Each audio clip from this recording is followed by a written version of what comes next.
Double integration இன் polar coordinates. Polar coordinates use பண்ணி எப்படி நம்ம இன்டெகிரேஷன் பண்ண போறோம்? போலார் கோஆர்டினேட்ஸ்ங்கிறது நத்திங் பட் ஒரு ட்ரிக்னோமெட்ரிக் ஃபார்ம்ல நம்ம சால்வ் பண்ண போறோம் கொஷின்ஸை. இப்போ எக்ஸ் ஒய்ன்னு ரெண்டு ஃபங்க்ஷன் இருக்கும். போலார் கோஆர்டினேட்ஸ்ல எக்ஸுக்கு என்ன அப்ளை பண்ணுவோம்னா ஆர் காஸ் தீட்டா, ஒய்க்கு என்ன அப்ளை பண்ணுவோம்னா ஆர் சைன் தீட்டா. இந்த dx dyன்னு இருக்கா, அது எப்படி பண்ண போறோம்னா ஆர் dr d தீட்டா. இதான் எக்ஸுக்கு பதிலா ஆர் காஸ் தீட்டா, ஒய்க்கு பதிலா ஆர் சைன் தீட்டா, அண்ட் நம்ம கொஸ்டின்ல இருக்க dx dyக்கு பதிலா ஆர் dr d தீட்டா. இப்படி அப்ளை பண்ணும் போது இன்னும் ஈஸியாவே நம்ம சால்வ் பண்ண முடியும். இப்போ நம்மளோட ஃபங்க்ஷன் என்ன? e power minus x square plus y square. இதான் நம்மளுடைய ஃபங்க்ஷன். இந்த ஃபங்க்ஷன்ல எக்ஸுக்கு பதிலாகவும் ஒய்க்கு பதிலாகவும் நமக்கு நம்மளோட போலார் கோஆர்டினேட்ஸ் ஆன r cos theta and r sin theta apply பண்ண போறோம். That is e power minus r square cos square theta. Here we have x square plus y square. So the term gets squared. R square cos square theta plus r square sin square theta. Now take out r square come out of this function. E power minus r square cos square theta plus sin square theta.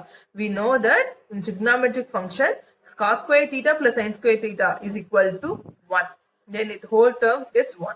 Then e power minus r square. This is our simplified polar coordinate form our given function.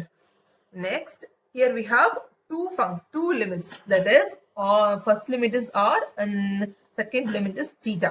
And first limit எப்படி இருக்குன்னா rங்கிற limit எப்படி இருக்கு? நம்மளோட ஃபங்க்ஷன்ல எல்லாமே 0 to infinity இருக்கு.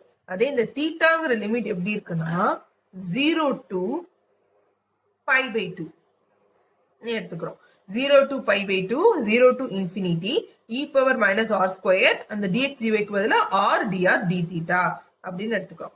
இங்க இத ஃபர்ஸ்ட் நம்ம என்ன பண்ண போறோம்? dr பொறுத்து டிஃபரன்ஷியேட் பண்ண போறோம். ஃபர்ஸ்ட் டேர்ம் dr, then தீட்டாவை பொறுத்து டிஃபரன்ஷியேட் பண்ண போறோம். e power minus r square 1 by 2, இந்த r இங்க டிஃபரன்ஷியேட் பண்றோம் d into r square. ஏன்னா நம்மளுக்கு பவர்ல இங்க r ஸ்கொயர்னு இருக்கு, இங்கே நம்மளுக்கு ரெண்டு r இருக்கு. அப்ப டிஃபரன்ஷியேஷன் ஆஃப் r ஸ்கொயர்னு பண்ணி நம்ம சிம்பிளிஃபை பண்ணிக்கிறோம்.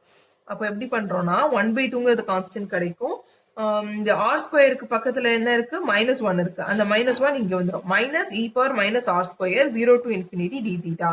இந்த rக்கு பதிலா இங்க அப்பர் லிமிட்ல இன்ஃபினிட்டி அப்ளை பண்ணோம்னா e power infinity minus e power 0. We know that e power infinity equal to 0, anything power 0 is equal to 1. Minus 1 by 2, 0 to pi by 2, e power infinity minus e power 0 d theta. That is 0 minus 1 into d theta. அப்ப இங்க என்ன இருக்கும்? -1 இருக்கும். அப்ப minus into minus plus.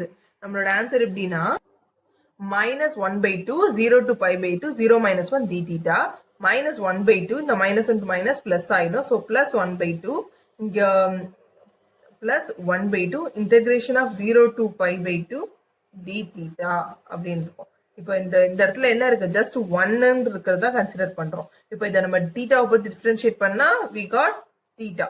இந்த தீட்டாக்கு நம்ம limit apply பண்ணும் போது 1 by 2 pi by 2 minus 0 இருக்கும். Upper limit minus lower limit. அப்போ நம்மளோட வேல்யூ என்ன இருக்கு? I is equal to pi by 4.